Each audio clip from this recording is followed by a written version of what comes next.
দ্বিতীয় খবর যেটা, সেটা হলো গিয়ে আমেরিকা মিডল ইস্টে যে সমস্ত ইউএসের নাগরিক আছে তাদেরকে বলছে তোমরা যত তাড়াতাড়ি সম্ভব পারো ইসরায়েল মিডল ইস্ট সহকারে মিডল ইস্টের দেশগুলো থেকে বেরিয়ে যাও, কারণ ওখানে সিচুয়েশন আগত দিনগুলোতে আরও বেশি খারাপ হবে।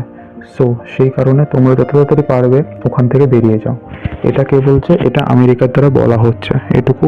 সে দেখো, এই যে এই যুদ্ধের কারণে ওই যে মিডল ইস্টের যে দেশগুলো আছে, সৌদি আরবিয়া, তারপরে হলো কাতার, বাহরেইন, কুয়েত, এই দেশগুলোর এয়ারপোর্ট বন্ধ আছে।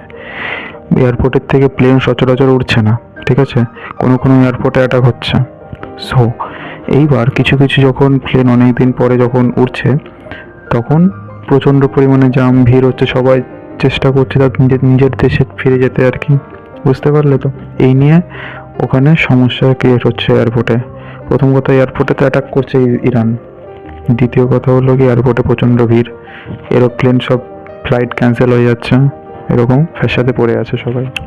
আরেকটা যে আপডেটটা এখন বেরিয়ে আসছে সেটা হলো গিয়ে রিসেন্টলি পাকিস্তান আফগানিস্তানের যে বাগরাম এয়ারবেস আছে, সেই বাগরাম এয়ারবেসে অ্যাটাক করেছে।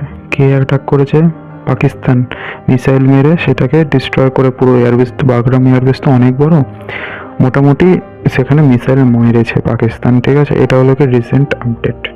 এর রেসপেক্টে তো কী করবে, পাকিস্তানকেও মারবে আফগানিস্তান, এই চলবে এখন পুরো বিশ্বে এখন যুদ্ধের সিচুয়েশন, ঠিক আছে? কি হবে না হবে, এদিকে ফাঁকতালে ইন্ডিয়া কি করছে? চুপচাপ আছে ইন্ডিয়া এখন, চুপচাপ সব ফলো করছে। চুপচাপ ফলো করতে করতে এদিকে কানাডার সাথে যেই সম্পর্ক আমাদের খারাপ ছিল, কানাডার সাথে ইউরেনিয়ামের একটা ডিল করে দিয়েছি আমরা, ঠিক আছে? ইউরেনিয়াম সাপ্লাইয়ের ডিল কানাডার সাথে তৈরি করে দিয়েছি আমরা, তৈরি করে নিয়েছি। বুঝতে পারলে? এই যে এই ডিলটা হলো, এই ইউরেনিয়াম যে চুক্তি হলো কানাডার সাথে ভারতের, এই চুক্তিতে ভারতের কি কি লাভ হবে দেখো। এক, ভারতের যে জ্বালানি নিরাপত্তা, সেদিকে ভারত শক্তিশালী হবে। দ্বিতীয়ত, পারমাণবিক বিদ্যুৎ উৎপাদনের সহায়তা ভারত পাবে, ভালো করে পাবে। তারপরে আন্তর্জাতিক যে কূটনীতি আছে, সেদিকে সম্পর্কে আমরা অনেকটা এগিয়ে যাব, অনেকটা উন্নতি লাভ করব। এদিকে যুদ্ধ হচ্ছে আর ইন্ডিয়া চুপচাপ সব অবজার্ভ করছে ও সেরকম কোনো বেশি উটপাটাংশা স্টেটমেন্ট দিচ্ছে না।